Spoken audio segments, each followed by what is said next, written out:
Salut, alors dans cette vidéo, je vais te partager une formation complète sur le trading Forex. Donc je vais t'expliquer comment trader le Forex de A à Z. Donc si tu es débutant, tu veux te lancer dans le trading sur le Forex en particulier, je vais t'expliquer tout ce qu'il faut savoir. Donc les bases du Forex, les bases du trading, comment faire une analyse, comment trader, le calendrier économique, on va tout voir en détail pour que tu puisses commencer à trader le Forex et à être rentable. Donc si tu veux commencer le trading pour générer des revenus complémentaires, pour atteindre ton indépendance financière grâce au trading, tu es tombé sur la bonne vidéo, donc c'est une vidéo de formation complète. Donc avant d'entrer dans le vif du sujet, tu sais que pour faire du trading, il va falloir un broker, un courtier, donc c'est la plateforme de trading par laquelle on va passer pour pouvoir passer des ordres d'achat et de vente. Donc dans cette vidéo, la plateforme que je vais utiliser, c'est la plateforme Xstation de XTB, je vais en reparler un peu plus tard dans la vidéo. C'est un courtier qui est régulé en Europe, qui est régulé en France, on peut investir à partir de 1 euro, il y a plus de 7500 produits financiers, donc des actions, des ETF, du Forex, des matières premières, des indices et des crypto-monnaies. Donc il y a tout ce qu'il faut pour pouvoir trader, se lancer dans le trading et en particulier sur le trading Forex. Donc les dépôts et les retraits sont gratuits, l'ouverture de compte prend 15 minutes, c'est assez rapide, il y a jusqu'à 0% de commission sur certains produits, donc c'est vraiment un courtier que je recommande, que j'utilise dans plusieurs vidéos, j'en parle, donc je te recommande si tu veux trader d'ouvrir un compte sur XTB et dans tous les cas tu en auras besoin si tu veux commencer le trading Forex. Donc l'objectif c'est de partir de zéro pour arriver à une rentabilité d'environ 1000 euros par mois pour que tu puisses avoir des revenus complémentaires et pourquoi pas atteindre ton indépendance financière, donc pouvoir vivre du trading par la suite. Donc le Forex, c'est un très bon marché pour ça, on va le voir exactement en détail. C'est le marché sur lequel j'ai commencé, que je connais le plus. Le marché du Forex, c'est le marché des devises, donc on va trader de l'euro, du dollar, de la livre sterling, on va voir tout ça en détail. Donc le trading avant ça, qu'est-ce que c'est rapidement? C'est l'échange de produits financiers. On va sur les marchés financiers, donc ça se fait par internet, et on achète et on revend un produit financier. Le trading, ça peut se faire sur du Forex, donc en l'occurrence des devises, ça peut se faire sur des actions, sur des crypto-monnaies, sur des matières premières, sur plein de produits. Sur les marchés financiers, il y a différents types de produits, et donc on peut faire du trading dessus. L'idée, c'est de faire de l'achat-revente. On va acheter quand le prix est bas, on va revendre quand le prix va monter, et donc on va faire une plus-value, un profit, et c'est ce profit qui va nous permettre d'avoir des revenus complémentaires. Donc on va voir exactement comment faire. Donc avant ça, le Forex, il faut savoir que c'est un excellent marché si on veut se lancer dans le trading. C'est le plus gros marché du monde et de loin, c'est le plus gros marché du monde, c'est plus gros que le marché action notamment aux États-Unis, donc c'est vraiment le plus gros marché du monde. Il y a différents types de devises qu'on peut trader. Donc là, c'est les devises majeures, donc c'est les devises les plus importantes qu'on va pouvoir trader. Il y a le dollar américain, l'euro, la livre sterling du Royaume-Uni, le franc suisse, le dollar australien, le dollar canadien, le dollar néo-zélandais et le yen japonais. C'est les devises principales, celles qu'on va utiliser le plus. Moi, je trade le Forex depuis 2017 et donc c'est les devises que j'ai le plus tradées. Notamment ici, le yen japonais, le dollar américain, le dollar canadien, l'euro, c'est les devises que je connais le plus. Donc quand on va trader sur le Forex, on va trader des paires de devises. On va pas trader uniquement une devise parce que nous, on a un compte qui va être en une devise. Par exemple, on a un compte en euros, mais donc on va trader le cours par exemple euro-dollar. C'est la différence entre l'euro et le dollar. On traite toujours une devise par rapport à une autre devise. C'est ce qu'on appelle une paire. Et ça se fait de cette façon-là, c'est-à-dire que la paire la plus tradée au monde, c'est l'euro-dollar, donc euro USD. Donc il y a la devise de base et la devise de contrepartie, donc la devise de cotation. La devise de base, c'est l'euro. Donc par exemple, le cours euro-dollar, c'est l'euro face au dollar américain. Donc l'euro, c'est la devise de base et le dollar américain, c'est la devise de contrepartie si on trade l'euro-dollar. Ça, c'est important à comprendre parce qu'après, on va l'utiliser dans les calculs. Les calculs sont assez simples, on va le voir. Donc c'est important à comprendre qu'il y a bien une devise de base et une devise de contrepartie. Donc ça veut dire concrètement que si l'euro-dollar est égal à 1,25, donc le cours peut être à 1,25 par exemple, ça veut dire que 1 euro égale 1,25 USD, donc dollar américain. Donc 1 euro, 1,25 USD. Si le cours descend à 1,23, ça fera 1 euro pour 1,23 USD. Ensuite, quelles sont les paires donc les plus échangées sur le Forex? On voit que c'est de loin l'euro USD, donc l'euro dollar à 28%, donc c'est la paire la plus tradée. Ensuite, on a l'USD yen japonais, donc dollar américain, yen japonais, GBP USD, donc livre sterling, dollar américain, et ensuite on a dollar australien, dollar canadien, franc suisse, dollar néo-zélandais, et ensuite on a une autre paire donc qui n'inclut pas le dollar. On voit que la plupart des paires principales incluent le dollar. Ensuite on a l'euro yen, donc c'est l'euro face au yen japonais qui n'inclut pas le dollar, et on a GBP yen qui n'inclut pas le dollar également. Après on a euro GBP, AUD JPY et Euro AUD. Donc on voit bien que les devises les plus échangées, c'est à 73% de l'USD, donc du dollar américain.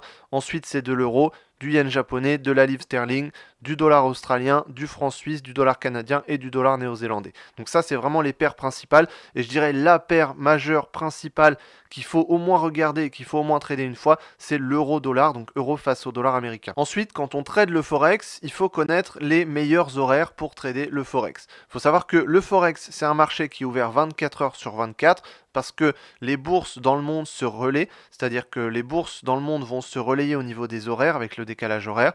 Donc c'est ouvert 24 heures sur 24 et 5 jours sur 7. Le week-end, le marché du forex est fermé, comme le marché des actions sur toutes les bourses sont fermées, donc ça ne peut pas se relayer. Donc le forex est fermé le week-end. Donc dans la semaine du lundi au vendredi, on peut trader le forex. On peut trader le forex sur les sessions Australie, donc Sydney, sur la session de Tokyo du Japon, la session de Londres européenne et la session de New York aux États-Unis. Donc les meilleurs horaires pour trader le forex, c'est principalement la session de Londres et la session de New York. Le meilleur moment exactement pour trader le forex, c'est surtout entre la session de Londres et la session de New York. On voit qu'ici, quand le marché de New York ouvre, le marché de Londres est à peu près à l'après-midi. Donc généralement, si on est en Europe, le marché américain ouvre l'après-midi. Donc l'après-midi et fin d'après-midi, c'est souvent le meilleur moment pour trader le forex. Maintenant, ça dépend aussi de la paire qu'on va trader. Par exemple, si on trade un euro-dollar, on est mieux à le faire pendant une session européenne ou pendant une session américaine. Ou alors pendant justement que les deux sessions sont ouvertes. Par contre, si on veut trader par exemple du yen japonais, la session japonaise peut être pas mal. Alors ça tombe la nuit si on est en Europe, donc à voir, il faut être prêt à trader la nuit si on veut trader ça, ou alors en session européenne, on peut trader par exemple l'euro yen japonais, il y a de l'euro, il y a du yen japonais, donc on peut trader soit en Europe, soit en heure européenne, soit en heure du Japon. Donc ça dépend de la paire qu'on veut trader, on l'a vu, hein, les paires principales, il y a souvent du dollar américain, donc globalement les heures américaines sont plutôt bien pour trader le forex, les heures européennes, ça peut être bien s'il y a des actifs européens dans les paires qu'on veut trader, et puis les heures asiatiques, ça peut être intéressant si c'est des paires asiatiques qu'on veut trader. Ensuite, quels sont les meilleurs jours pour trader le forex? Alors les meilleurs jours, c'est principalement le mardi, le jeudi et le vendredi matin et le mercredi également. Donc c'est globalement, après il peut y avoir des exceptions, c'est pas comme ça toutes les semaines, mais généralement le lundi c'est pas forcément une très bonne journée, on commence la semaine, donc il va y avoir moins de mouvements, il y a moins de volatilité, c'est moins intéressant. Le mardi c'est intéressant, le mercredi c'est intéressant, le jeudi également, le vendredi matin c'est intéressant, après-midi c'est moins intéressant parce que l'après-midi on est en fin de semaine, les positions vont se clôturer, il y a moins d'activité, il y a moins de volatilité, donc il y a moins d'opportunités. En plus ça va être le week-end, donc ça va être fermé 2 jours. Donc si on prend une position le vendredi après-midi et qu'on la ferme pas directement le vendredi, on va la garder le week-end et les marchés vont être fermés et on va avoir peut-être un décalage de cours le lundi. Donc c'est un peu dommage. Donc c'est mieux de fermer toutes ces positions le vendredi matin et comme ça on passe le week-end tranquille et on y retourne soit le lundi soit le mardi. Si on veut savoir exactement quand trader le forex, il y a un site qui est pas mal, c'est le site de Investing.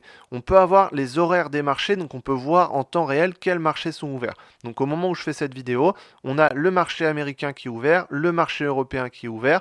Donc là, on peut trader. C'est plutôt un bon moment pour trader le forex actuellement. On peut voir ici le curseur se déplace en fonction de l'heure de la journée. Donc ce site est vraiment intéressant si on veut connaître les différents marchés. Ça évite d'avoir à connaître toutes les horaires précises de chaque bourse. On va directement sur ce site. Donc le site de Investing dans outils et horaires des marchés. Ensuite, il y a autre chose qui est important aussi à connaître avant de se lancer directement dans le trading concrètement, c'est le calendrier économique. Ça, c'est une particularité qu'on a sur le forex. Ça impacte aussi généralement le marché action, mais c'est surtout le forex qui va être impacté. Le calendrier économique, c'est les annonces des chiffres économiques qui vont tomber et les annonces des taux d'intérêt des banques centrales. C'est nous ce qui va nous intéresser, c'est ce qui est le plus intéressant quand on fait du trading. Donc pour ça, je vais retourner sur le site de Investing, je vais aller dans outils, calendrier économique. Et là, on accède au calendrier économique. Et donc sur cette page, on a les différentes annonces économiques qui vont tomber, donc les annonces de chiffres économiques et les annonces des banques centrales également. Donc ici, on va aller dans Filtre. Nous, ce qui nous intéresse, c'est uniquement les pays, par exemple. Si on trade de l'euro-dollar, on va dire qu'on va trader que de l'euro-dollar, pour faire simple.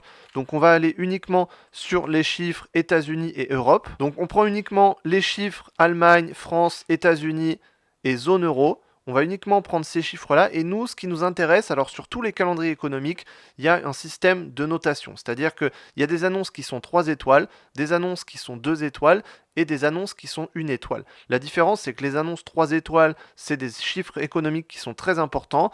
2 étoiles, moyennement importants. Et 1 étoile, c'est peu important. Donc généralement, les 1 étoile, sur tous les calendriers économiques, on s'en fout, il n'y en a pas besoin. Les 2 étoiles, ça peut être intéressant, il faut quand même les connaître. Surtout si on fait une session de trading court terme, ça peut impacter. Nous, en l'occurrence, on va faire plutôt du swing trading, du day trading. Si on fait du scalping, on va regarder aussi les 2 étoiles. Si on fait pas de scalping, on va uniquement regarder les 3 étoiles. Et même de manière générale, les 3 étoiles, c'est sûr et certain, il faut les connaître. Les 2 étoiles, ça dépend. Donc on va uniquement regarder les 3 étoiles, c'est ce qui est le plus important. Et si on regarde aujourd'hui, donc mercredi 29 janvier 2025, on a des chiffres économiques qui vont tomber. On a stock de pétrole brut. Donc ça, c'est important. Si on trade le pétrole, le dollar américain, ça peut impacter très légèrement, mais voilà, on va pas s'en soucier. Communiqué du FOMC, ça c'est important, c'est au niveau de la Banque centrale. Décision de la Fed sur les taux d'intérêt, ça c'est important à connaître. Et ensuite, conférence de presse, ça c'est de la Banque centrale, donc ça c'est pas intéressant non plus. Ce qu'il faut connaître globalement, c'est les chiffres du chômage qui tombent tous les premiers vendredis du mois. Donc c'est ce qu'on appelle le NFP, Non-Farm Payroll, c'est les chiffres du chômage américain en dehors des emplois agricoles. Donc c'est le chiffre le plus important parmi tous les chiffres économiques qui existent sur le Forex. Le NFP, c'est le chiffre le plus important. C'est tous les premiers vendredis du mois. Ensuite, il y a également le taux d'intérêt qui est important à connaître. On va en parler également. Donc, il faut savoir que sur le calendrier économique, il y a généralement 3 catégories. Il y a le chiffre précédent, le chiffre prévisionnel et le chiffre actuel. Nous, ce qui nous intéresse, c'est le chiffre prévisionnel et le chiffre actuel. On va aller sur les chiffres d'hier pour voir exactement ce que ça a donné. On voit que par exemple, sur ce chiffre, confiance des consommateurs, c'est un chiffre sur l'USD, donc le dollar américain. On avait un chiffre précédent, donc le mois dernier, c'est un chiffre qui tombe tous les mois. Le mois dernier, on avait 109,5. Ici, le mardi 28 janvier, on attend un chiffre qui tombe à 105,7. C'est une estimation, c'est une prévision. Et finalement, le jour même, donc le 28 janvier à 16h, le chiffre qui est tombé, c'était 104,1. Comment ça s'interprète? C'est-à-dire que déjà à ce moment-là, il y avait beaucoup de volatilité sur les marchés parce qu'il y a un chiffre économique qui va tomber. Donc le marché va bouger dans tous les sens à ce moment-là. Donc il faut faire attention. Et ensuite, on voit qu'ici, nous, ce qui nous intéresse, c'est la différence entre le chiffre actuel et le chiffre prévisionnel. Ici, on a un chiffre qui est moins bien que le chiffre qu'on attendait, donc ça a eu un impact plutôt négatif sur le marché. Ce qu'on voit, c'est qu'on avait un chiffre ici précédent qui était meilleur que le prévisionnel, donc on attendait déjà un chiffre moins bien, donc les marchés ont plutôt baissé suite à ça, et ensuite le chiffre actuel qui est tombé à ce moment-là était encore moins bon que le prévisionnel qu'on attendait. Donc ça a plutôt fait baisser le marché. Donc c'est exactement comme ça que ça s'interprète, c'est-à-dire qu'au moment du chiffre économique, il vaut mieux ne pas trader parce qu'il y a beaucoup de volatilité, c'est dangereux. Ensuite, au moment du chiffre économique, si on veut regarder exactement ce que ça donne, c'est la différence entre le chiffre qui tombe et le chiffre prévisionnel. Par exemple, si on regarde demain, jeudi 30 janvier, au moment où je fais cette vidéo, on a le PIB France qui tombe, PIB Allemagne, donc trimestriel. Précédemment, on était à 0,4%. On s'attend à ce que ça baisse à 0%. Le chiffre actuel, on verra ce que ça donne. Dans tous les cas, c'est plutôt un signe négatif pour les marchés parce qu'on a un prévisionnel qui est moins bon que l'ancien, donc ça diminue, donc c'est moins bon. Et ensuite, à voir quel chiffre va tomber. Si le chiffre est moins bon que 0% et négatif, dans ce cas, ce sera vraiment très impactant, plutôt négativement sur les marchés. Et si on a un bon chiffre positif, au-dessus de 0%, dans ce cas, c'est plutôt un impact positif sur les marchés. Ensuite, on a également les taux d'intérêt des banques centrales. Donc ça, globalement, hein, c'est les taux d'intérêt qui sont appliqués aux banques et qui ensuite vont s'appliquer sur tous les crédits qui sont faits dans l'économie. Donc ici, on voit qu'on était à 3,15%. On s'attend à ce qu'il y ait une baisse à 2,90%, à voir ce que ça donne. Dans tous les cas, ce chiffre-là, c'est un peu différent parce que c'est un pourcentage et c'est sur les taux d'intérêt, donc c'est plutôt bon si ça diminue. globalement ici, on voit que voilà, si on a un chiffre qui tombe à 2,90%, c'est exactement ce qu'on avait attendu. Si ça tombe en dessous, ça peut avoir un impact sur les marchés, peut-être négatif également, et si c'est au-dessus, ça peut aussi avoir un impact plutôt négatif. Généralement, l'impact, il est souvent négatif sur les marchés. Après, ça dépend du chiffre économique. Donc, c'est pas la peine de faire trop compliqué. Simplement, avant de trader, on regarde le calendrier économique, on regarde quelles sont les annonces qui vont tomber, on évite de trader pendant les annonces, et ensuite, on regarde l'impact si c'est plutôt positif ou négatif. Les chiffres, surtout, qu'il faut éviter de trader pendant justement qu'il y ait ce chiffre économique, c'est les taux d'intérêt des banques centrales et puis les inscriptions au chômage, donc qui tombent tous les premiers vendredis du mois. C'est pas ce chiffre-là, c'est celui qui tombe la semaine d'après. Ici, on le voit vendredi. Donc voilà, c'est celui-là qui va tomber le vendredi 7 février. Création d'emplois dans le secteur non agricole et taux de chômage, ça c'est le chiffre le plus important du calendrier économique. Donc voilà pour le calendrier économique. Maintenant, on va passer au broker. Donc pour trader, il nous faut un broker, il nous faut une plateforme de trading. On va en parler plus en détail juste après. On va aller sur une plateforme de trading, voir des graphiques directement. Avant ça, le broker, c'est vraiment un choix crucial pour pouvoir trader. Pour pouvoir investir, il nous faut un bon broker. Il y a différents critères pour bien choisir son broker et ensuite je vais te partager les brokers que j'utilise moi. Donc simplement, le premier critère, c'est les frais et les spreads. Nous, sur le Forex, on va avoir ce qu'on appelle un spread. C'est un décalage entre le prix d'ouverture et le prix de clôture. C'est généralement 1 ou 2 pips. On va voir juste après ce que c'est les pips également. Globalement, c'est les frais. Il nous faut un broker avec peu de frais. Ensuite, il nous faut un broker qui soit régulé, c'est-à-dire qu'il soit protégé, qui soit régulé par une administration, une autorité. En France, c'est l'AMF, l'autorité des marchés financiers, qui régule les brokers. Donc il nous faut un broker qui soit régulé. Ça veut dire qu'il y a des protections pour les investisseurs, donc on ne peut pas perdre son argent comme ça bêtement. Donc il nous faut un broker régulé. Ensuite, il nous faut un broker qui propose une bonne plateforme de trading. La plateforme de trading, c'est l'interface en ligne sur laquelle on va trader. Donc il nous faut une bonne plateforme tout simplement. Il nous faut un bon support si jamais on a des questions et on veut les contacter. Il faut un support en français principalement. Ensuite, il faut voir quel est le dépôt minimal pour commencer à investir.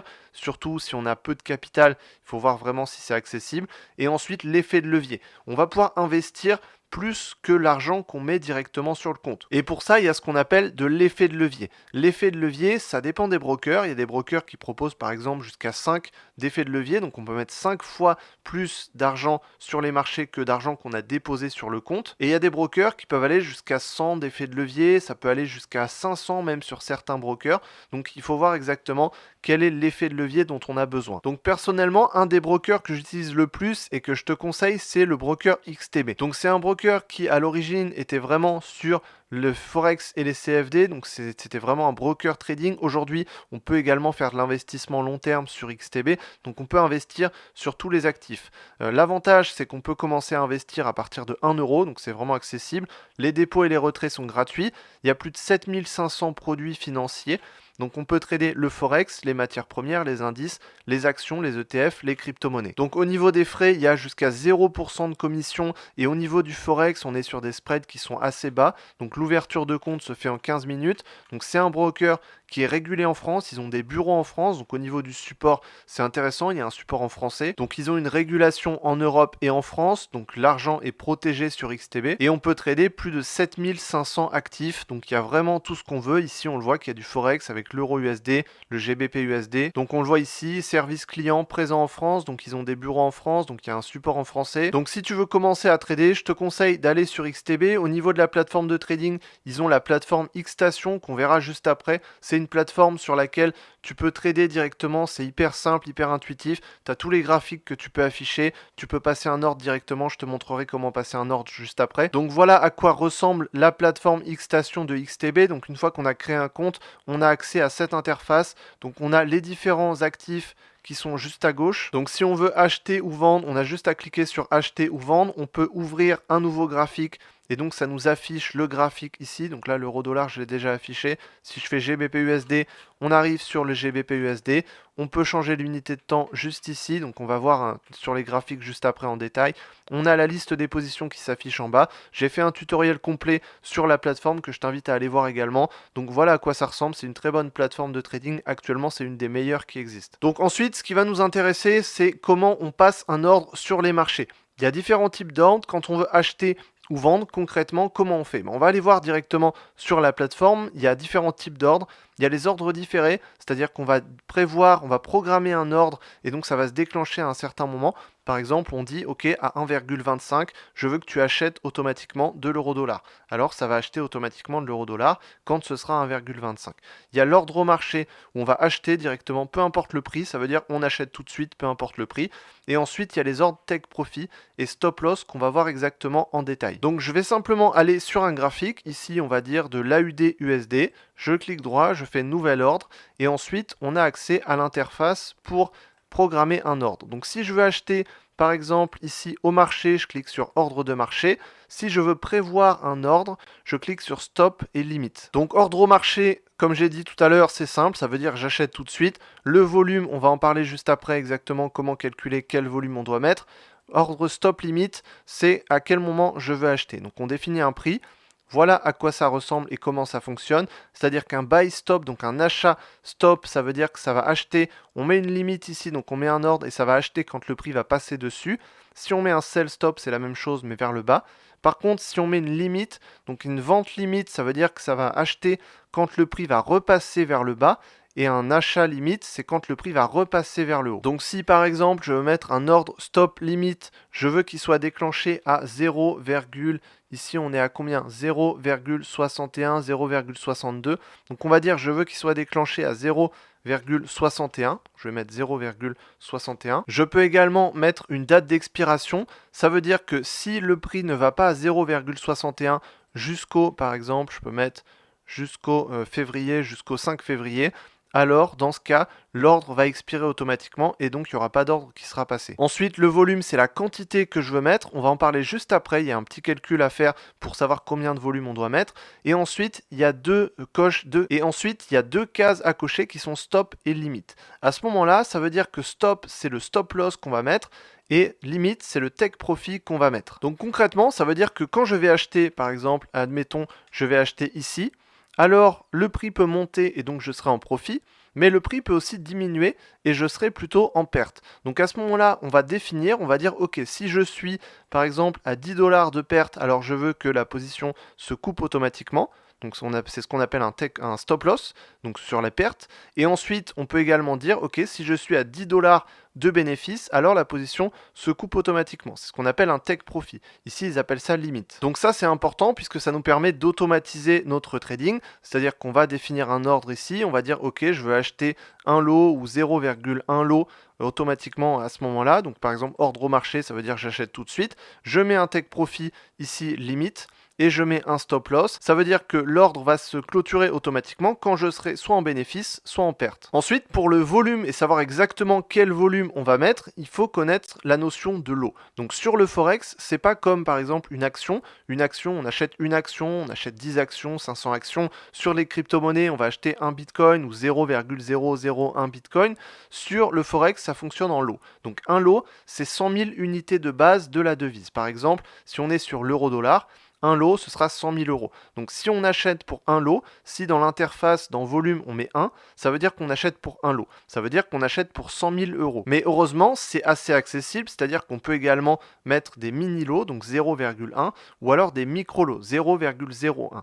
Donc 0,01 sur euro-dollar, ça nous donnerait 1000 euros. Donc si on retourne sur cette interface, ça veut dire que ici, sur AUD USD, si je mets en volume 0,01, ça veut dire que je prends 1000 AUD, donc 1000 $ australiens. Donc c'est le volume que je vais mettre. D'ailleurs, c'est indiqué ici, valeur du contrat 1000 AUD. Ça nous indique également la valeur du pips. Donc un pips, c'est un point sur le marché. On va en parler juste après. Donc ici, on est à 0,10 euros par pips. Commission 0%, spread, on est à 0,12 euros, donc 12 centimes. Donc pour que ce soit plus clair, on va aller sur un euro-dollar, donc ici euro-dollar. Je vais ouvrir un nouveau graphique sur l'euro-dollar et donc on va pouvoir passer un ordre directement. Donc je vais cliquer droit, je vais faire nouvel ordre. Moi je veux que l'ordre se déclenche directement, donc on va mettre ordre au marché. Je vais prendre par exemple 0,05, donc on est sur l'euro-dollar, donc ça vaut 5000 euros. On est à valeur du pips 0,48 centimes. Donc ça veut dire qu'un point, ici, on voit qu'il y a une cotation 1,04198. Donc un pips, c'est le quatrième chiffre après la virgule. Donc ici, 1 pip, c'est le quatrième chiffre après la virgule, on le voit sur euro-dollar. Donc si on retourne sur la plateforme, ici, on est à 1,04264. Donc ici, le 6, ça correspond à 1 pips. Donc quand ça va bouger de 1 pips c'est comme un point. Donc quand ça va bouger de 1 pips, je vais soit gagner 48 centimes d'euros, soit perdre 48 centimes d'euros. Donc ça va se faire automatiquement. Nous, ce qu'on veut, c'est mettre un take profit et un stop loss. Donc pour ça, ici, take profit, nous, on veut partir sur un achat. Donc on va cocher achat. Ensuite, prix, je veux mettre mon take profit à 1,044 et je veux mettre mon stop loss à 1,04127. Donc ça nous dit qu'on part sur un achat. Si le take profit est touché, on va gagner 6 euros. Si le stop loss est touché, on va perdre 7 euros. Ensuite, on peut mettre un stop suiveur, on va en parler juste après dans les techniques avancées. Ça, c'est une technique avancée pour pouvoir optimiser ses positions. Nous, on va cliquer sur acheter, ça va nous passer un ordre automatiquement. Donc là, sur le graphique, on voit ici l'ordre qui a été passé à ce niveau-là. Donc on voit une ligne, on voit qu'ici en bas, il y a une ligne qui s'est affichée, euro-USD, on a une position en cours. Pour l'instant, on est en négatif. On a une position qui a été prise ici. Le take profit, il est juste au-dessus. Donc si le cours monte et il tape le take profit, on part sur 7 euros de gain. Si le prix descend et touche le stop loss, on part sur 7 euros de perte. Ensuite, il y a des techniques pour optimiser, pour améliorer tout ça, mais globalement, c'est ce qu'il faut savoir avec tout ce que j'ai expliqué. Donc là, on peut déjà commencer à prendre des positions. On voit qu'on a un ordre qui est passé. On va attendre, voir ce que ça donne. On va laisser ça ouvert et on va continuer sur les explications. Donc comme j'ai dit tout à l'heure, le pips, c'est simplement un point. Sur l'euro-dollar, comme on a pris la position, c'est le quatrième chiffre après la virgule. Sur le yen japonais, c'est un peu différent parce que les cotations sont un peu différentes. Donc un pips, c'est le deuxième chiffre après la virgule. Donc on le voit ici, euro-dollar, ici, donc là c'est le 6, le GBP c'est le 3, le AUD c'est le 4, donc on le voit. Et on a ensuite un chiffre juste après le pips. Ce chiffre généralement varie très rapidement, donc on n'en tient pas compte. Donc ce qui compte vraiment, c'est de savoir combien vaut un pips. Là on était à 48 centimes par pips. Donc là on a fait la grosse partie qui est les bases du Forex. Donc quelles sont les bases du Forex, choisir un broker, tout ça, on a vu tout ça. Donc là tu as vraiment les bases pour pouvoir commencer à trader.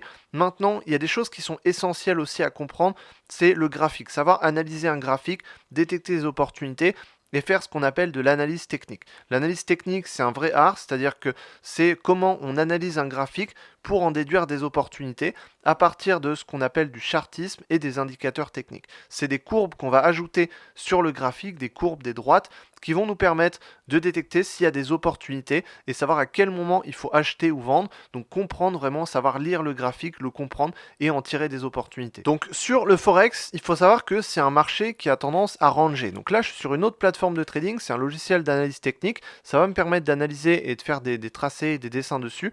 Donc simplement, ici, on est sur l'euro-dollar, on est en une journée, et donc sur ce graphique, on va pouvoir détecter des tendances. Globalement, sur les marchés financiers, on a trois tendances. On a soit le marché qui va ranger, comme ça, soit le marché qui va monter, soit le marché qui va baisser. Donc il y a trois tendances principales. C'est les trois tendances qu'on trouve sur les marchés. Si on regarde ici sur l'euro-dollar, on voit qu'on a par exemple ici une grosse tendance baissière, ensuite ici le prix remonte.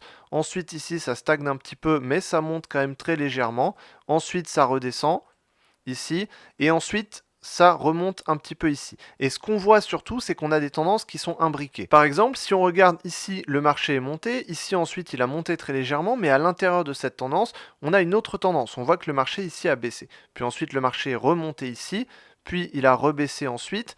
Et si on rezoome à l'intérieur de cette tendance, on voit qu'on a également des micro-tendances. Donc à l'intérieur de cette tendance, si on regarde ici, le marché est monté, ici ensuite, ça a rebaissé un petit peu, ensuite ça a remonté, ensuite ça a rebaissé un petit peu. Bien sûr, si la tendance est haussière, on a plus de phases de hausse que de phases baissières. Mais globalement, on a des tendances qui sont imbriquées. Et ça, c'est vraiment important à comprendre. Sur tous les marchés, c'est comme ça, mais sur le Forex en particulier, on a des tendances qui sont imbriquées. Donc nous, ce qu'on veut, c'est avoir une tendance de fond qui va être dans une direction parce que ça va nous donner une direction, ça va être plus facile à trader. Par exemple, ici, on a une tendance baissière de fond, donc c'est plus facile à trader. Et à l'intérieur de cette tendance, parfois le prix monte, parfois le prix descend, il monte, il descend, parfois il stagne un petit peu comme ici. Ensuite, ça descend, ça remonte, ça descend. Donc voilà, nous, ce qui va nous intéresser, c'est d'être, si possible, dans trois tendances en même temps. Une tendance long terme baissière ou haussière, ça dépend du cas de figure, de l'exemple. Ici, une tendance baissière. Nous, ce qu'on veut, c'est être également dans une tendance baissière à court terme et une tendance baissière à moyen terme. Donc ce qu'on veut, c'est vraiment tirer profit de ce genre de vague, en tout cas c'est la stratégie que j'utilise et que je vais te partager, c'est tirer profit de ce genre de vague. Ici on voit qu'il y a des vagues et nous ce qui nous intéresse c'est ces mouvements-là. Pourquoi on ne prend pas tous les mouvements? Parce que c'est impossible de prendre tous les mouvements et surtout nous ce qu'on veut c'est avoir le plus de chances de probabilité de réussir. Et nos trades, pour qu'ils aient le plus de chances de probabilité de réussir, c'est d'être dans une tendance de fond de long terme. Donc le problème si on prend des petites tendances haussières comme celle-là, c'est que ça risque de se retourner très rapidement parce que la tendance de fond est baissière. Donc ça veut dire que ça va plus baisser que monter. Donc déjà, c'est mieux de prendre une baisse plutôt qu'un achat, plutôt qu'une hausse. Et en plus de ça, si on prend un achat ici, ça va moins monter et il y a des chances que ça se retourne. Donc le mieux, c'est de prendre directement dans la tendance. Comme ça, on se casse pas la tête. On a plus d'opportunités, on a plus de chances de réussite. Donc j'en ai pas parlé d'ailleurs, mais on utilise un graphique en chandelier japonais. Donc ici, ce que tu vois, chaque petit rectangle ici, c'est un chandelier japonais. Donc quand c'est vert, ça veut dire que sur la période, ça monte. Là, on est en une journée. Donc un chandelier, c'est une journée. Si il est vert, ça veut dire que la journée est haussière, donc c'est monté. S'il est rouge, ça veut dire que la journée est baissière, donc c'est descendu. Et ensuite, les petits traits que tu vois juste au-dessus et en dessous, ça veut dire que le prix est monté jusqu'à ce niveau-là pendant la journée, puis ensuite il est redescendu pour clôturer ici en négatif. Si le prix est descendu ici, par exemple sur cette bougie, le prix est descendu jusqu'ici, donc jusqu'à ce qu'on appelle la mèche, et ensuite il est remonté, il a clôturé ici la journée, et donc ça nous a fait une bougie haussière. Donc les chandeliers, c'est le mode de représentation le plus utilisé par les traders. Tous les traders qui utilisent de l'analyse technique utilisent les chandeliers japonais. Il y a d'autres stratégies qui existent, mais je te conseille d'utiliser les chandeliers japonais, c'est ce qui est le plus puissant. Ensuite, on peut également ajouter des indicateurs techniques qui vont nous permettre de détecter des opportunités. Par exemple, quand le prix va casser une moyenne mobile ou quand le prix va rebondir sur une moyenne mobile, ça peut nous donner une opportunité. Par exemple, là, on est sur une moyenne mobile de 200. C'est simplement une moyenne qui va faire la moyenne des 200 périodes. Là, on est sur une moyenne de 200, donc c'est 200. Ça va faire la moyenne des 200 derniers chandeliers et ça va nous donner une courbe. On voit qu'ici, ça nous donne une courbe baissière parce qu'on a une tendance baissière. Donc c'est plutôt assez simple. Au moment où ça casse une tendance, donc une moyenne mobile, c'est plutôt un signe généralement d'achat ou de vente. Par exemple, ici ça a cassé, donc c'était plutôt un signe baissier. Ça marche pas à tous les coups, bien sûr. On voit qu'ici il y a eu un faux signal. Les moyennes mobiles, il y a beaucoup de faux signaux. C'est pour ça qu'il vaut mieux utiliser aussi d'autres indicateurs techniques pour confirmer les opportunités. Donc pour ça, on peut simplement retourner sur la plateforme de XTB. Donc d'ailleurs, tu peux aussi faire tes analyses techniques directement sur XTB. Tu peux ajouter par exemple ce qu'on appelle des droites de tendance. C'est des droites qui vont utiliser, comme on l'a vu, les tendances. Donc on a des hausses et des baisses. Et donc ensuite, on va pouvoir venir encadrer le prix avec des droites de tendance comme celle-ci. Et ensuite, quand le prix va rebondir sur la droite, par exemple ici, on a un alignement de 3 points, le prix va rebondir dessus et donc c'est plutôt une opportunité à la vente ici parce que le prix rebondit sur une droite de tendance. Donc ça marche aussi sur des lignes horizontales, c'est ce qu'on appelle des supports et des résistances. Un support c'est au-dessus du prix, c'est une barrière, ça va faire un toit par exemple, c'est un plafond que le prix va avoir du mal à dépasser, puis au moment où il dépasse ce prix-là, on a souvent une accélération, ou alors quand il rebondit, par exemple ici il rebondit, et ensuite il repart à la baisse, donc il y a plutôt une accélération dans l'autre sens. Donc on a des supports et des résistances, et des droites de tendance qui vont nous permettre de détecter des rebonds sur le prix. Ici le prix rebondit, et ensuite ça part à la baisse. Donc tout ça c'est ce qu'on appelle le chartisme, les droites de tendance, les supports et résistances. J'ai fait des vidéos plus en détail sur des stratégies de trading basées également sur le chartisme, et on peut également utiliser des indicateurs techniques. Donc je vais sur F de X ici, je tape RSI et ensuite on a par exemple un RSI. Donc on peut ajouter un RSI pour voir ce que ça donne. Donc j'ai simplement ajouté ici une droite horizontale sur le RSI qui correspond au niveau des 50 et ensuite le RSI va nous donner la force du prix. L'avantage du RSI c'est qu'il va anticiper le prix, donc il va nous donner un peu ce que possiblement peut faire le prix dans le futur.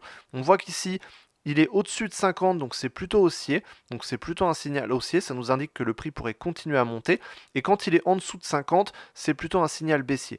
Par contre, quand il est au-dessus de 70, ça veut dire qu'on est trop haussier, donc on est parti un peu trop à la hausse, et donc on pourrait possiblement retourner au milieu, vers la moyenne, et ensuite quand il est en dessous de 30, on est en survente, ça veut dire que possiblement on pourrait remonter pour retourner vers la moyenne. Donc c'est également un indicateur qui est important à connaître, qui est important à utiliser. Beaucoup d'analystes techniques utilisent le RSI.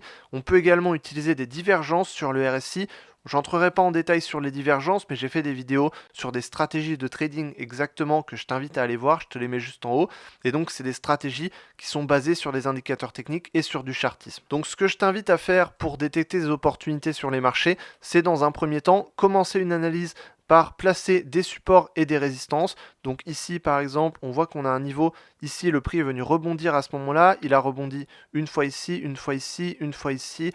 Ici ensuite il a un peu stagné en dessous, puis il a cassé, donc on a eu une accélération. Ensuite on est revenu ici, donc là on a un niveau de support qui est important. On peut également tracer un niveau de résistance, donc les niveaux de résistance c'est au-dessus du prix. Donc d'ailleurs un niveau de support peut devenir un niveau de résistance et une résistance peut devenir support. Là on a un niveau de résistance ici, on voit qu'on est venu rebondir une fois ici, une fois ici, une fois ici et une fois ici. Donc il faut au minimum 2 points pour tracer un niveau de support et de résistance. Donc dans un premier temps, on trace ces niveaux-là et ensuite on va essayer de voir comment on peut détecter les opportunités à partir de ça. On peut tracer des droites de tendance également. Par exemple, j'en ai tracé une ici. On va l'afficher en jaune. Donc à ce moment-là, quand on a 2 points qui sont alignés, on peut commencer à tracer une droite. Et si on a un troisième ou un quatrième point qui s'aligne, dans ce cas, ça peut être intéressant et ça peut être des opportunités. Donc si on reprend cet exemple de tendance baissière qu'on a eu ici en 2021 sur l'euro-dollar, on voit qu'on avait une belle droite de tendance à tracer à partir d'ici, où on a eu plusieurs points qui ont été alignés.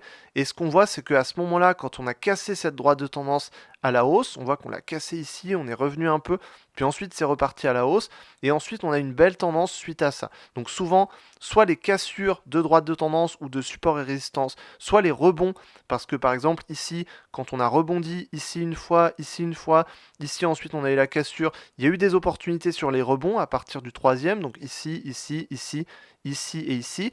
Et ensuite, à partir du moment où on a la cassure, on a également une bonne opportunité, cette fois-ci dans le sens inverse. Donc ce qu'on va faire, c'est qu'on va prendre des ventes ici parce qu'on est dans la baisse. Donc on prend une vente ici, une vente ici, une vente ici, une vente ici et une vente ici. Et au moment où ça casse, on prend un achat. On attend bien que ça valide, hein, que ce ne soit pas une fausse cassure. Donc on le prend par ici, on prend un achat et ensuite on suit la tendance. Donc voilà pour la partie analyse technique. On peut aller plus en détail bien sûr. J'ai fait des vidéos sur des stratégies comme je t'ai dit tout à l'heure que je t'invite à aller voir. Il y a des techniques avancées qui sont importantes à connaître. Je vais t'en expliquer certaines. Il y en a d'autres, des techniques avancées que j'explique dans une formation plus en détail. Mais là, je vais te partager les principales techniques avancées que tu peux utiliser en débutant. Il y a ce qu'on appelle le break-even stop suiveur. On l'a vu sur la plateforme de XTB tout à l'heure. Donc on a toujours notre position qui est ouverte sur l'euro-dollar. Si je fais nouvel ordre ici, je peux donc placer un stop loss et un take profit, mais j'ai aussi une autre case qui indique stop suiveur. Donc si je coche cette case stop suiveur, je peux mettre mon stop automatiquement à 10 pips par exemple sous le niveau de prix actuel. Ça veut dire que plus le prix va monter et plus mon stop va se remonter automatiquement. Contrairement à tout à l'heure où j'ai mis 6 euros en bénéfice, take profit et 6 euros en perte, stop loss, là je peux mettre un stop suiveur. Ça veut dire que je dis ok, je veux qu'il soit à 1 euro de décalage par exemple par rapport au prix actuel, et donc si le prix monte et que les bénéfices commencent à arriver, et ben ensuite le stop va remonter petit à petit. Donc ça permet de sécuriser une partie de ses gains. C'est important à faire, c'est ce qu'on appelle également un break-even. Break-even, c'est remonter son stop à 0 au moment où, une fois que la position a bien évolué en positif, on va remonter son stop à 0 et ça nous permet de sécuriser une partie des gains. Le stop suiveur, c'est un peu ça, sauf que ça va se faire automatiquement. On met le stop par exemple à 10 pips de décalage par rapport au prix actuel. Ensuite, il y a également une autre technique que je vais te partager, c'est le pyramidage de position. Comme on l'a vu sur cet exemple, on peut prendre des positions et on va plutôt privilégier des positions qui sont dans la tendance. Maintenant, ce qu'on peut faire pour augmenter ses profits par rapport à juste avoir des profits normaux et faire des opérations normales, on peut accumuler petit à petit, plus la tendance va avancer et plus on va accumuler ses ordres. Par exemple, on avait une belle droite de tendance ici. Quand on est à ce moment-là, bien sûr, on n'a pas la suite, mais on a uniquement 2 points qui sont alignés. Donc quand on commence à avoir 2 points qui sont alignés, on peut possiblement commencer à prendre des positions. Et on va prendre une position ici, admettons. On va la garder jusqu'ici. Et à ce moment-là, au lieu de fermer sa position, d'attendre un peu et d'en reprendre une autre, on va la garder. On va prendre une autre position ici qu'on va garder à nouveau. On va reprendre une autre position qu'on va garder à nouveau, mais on va garder les anciennes positions. Ça nous permet d'accumuler des profits petit à petit. Et ce qu'on va faire, c'est que notre stop loss, au début, on va le mettre ici parce que ici, on prend notre position ici, on met un stop loss ici, du coup, on met pas de take profit. Et au fur et à mesure, on va descendre nos stop loss, donc c'est simplement mettre un stop suiveur, sauf qu'on va suivre toute la tendance avec notre stop suiveur, on va reprendre des positions ici. À la fin, même si on a un faux signal, ben on reprend quand même une position, c'est pas grave. Et au moment où le prix va se retourner, notre stop suiveur sera déclenché à ce moment-là. Donc on va accumuler des positions tout au long de la tendance et ça va nous permettre de multiplier nos profits. Donc ça, c'est une technique qui permet de générer plus de profits que juste prendre des positions normalement. Ensuite, ce que je t'invite à faire également, c'est d'avoir un ratio qui va être plutôt positif. Généralement, ce qu'on veut en trading, c'est avoir un ratio de 2. On veut avoir 2 fois plus de bénéfices que de pertes potentielles. Par exemple, si je mets un take profit à 20, je veux qu'on ait un stop à 10 par exemple. Ça, c'est un ratio de 2. Donc il faut au minimum avoir un ratio de 2. C'est ce que je te conseille. Ça permet d'être rentable plus facilement, d'avoir des meilleures positions qui vont mieux se dérouler. Donc au minimum, avoir un ratio de 2. Et au niveau du placement du stop loss, même si tu mets un stop suiveur, au début, tu vas mettre un stop fixe pour commencer la position. Et donc il faut le mettre derrière un niveau de support et résistance ou derrière une droite de tendance. Comme on l'a vu sur la tendance tout à l'heure, on va mettre ici par exemple, si on prend une position sur ce rebond sur la droite de tendance, on va mettre le stop juste au-dessus. Ça veut dire que si le stop est touché, ça veut dire que la tendance se retourne. Donc voilà pour cette longue vidéo sur le trading forex. J'espère que je t'ai aidé à mieux comprendre comment débuter sur le trading forex. Avec ça, tu as tous les éléments pour pouvoir commencer le trading et réussir à être rentable et générer des revenus grâce au trading. Si tu veux en savoir plus, j'ai fait d'autres vidéos sur ma chaîne YouTube. Donc abonne-toi à la chaîne YouTube. Il y a plein de vidéos sur le trading qui vont arriver, qui arrivent depuis déjà pas mal d'années. Je fais des vidéos, donc abonne-toi. Tu recevras plus d'informations sur le trading, en particulier sur le forex. Si tu veux apprendre des stratégies complètes, j'ai créé une formation complète avec laquelle j'accompagne justement les élèves à réussir à être rentables et atteindre l'indépendance financière grâce au trading. Donc il y a d'autres méthodes, je t'en ai expliqué pas mal là, mais il y a encore d'autres méthodes qui permettent de générer encore plus de revenus grâce au trading que j'explique dans des formations complètes. Donc tu as tous les liens en description et notamment une formation gratuite également. Donc voilà pour cette vidéo, pour la formation sur le trading forex. Si tu veux commencer à trader, tu peux créer un compte sur XTB, le lien est en description. C'est entièrement gratuit, le compte est gratuit, tu peux commencer à investir à partir de 1 euro et tu auras accès à plus de 7500 produits financiers pour te lancer dans le trading. Et sur le forex, c'est tout à fait adapté. Donc le lien est en description, tu peux créer un compte sur XTB dès maintenant. Donc si tu veux créer un compte également sur le broker XTB que j'ai utilisé dans cette vidéo, il y a un lien dans la description de cette vidéo, tu peux créer un compte, ça prend moins de 15 minutes, tu peux commencer à investir à partir de 1 euro. Donc au moins essaye directement, il y a une bonne plateforme de trading également. Donc voilà, j'espère que je t'ai aidé dans cette vidéo et je te dis à la prochaine dans une autre vidéo. Salut!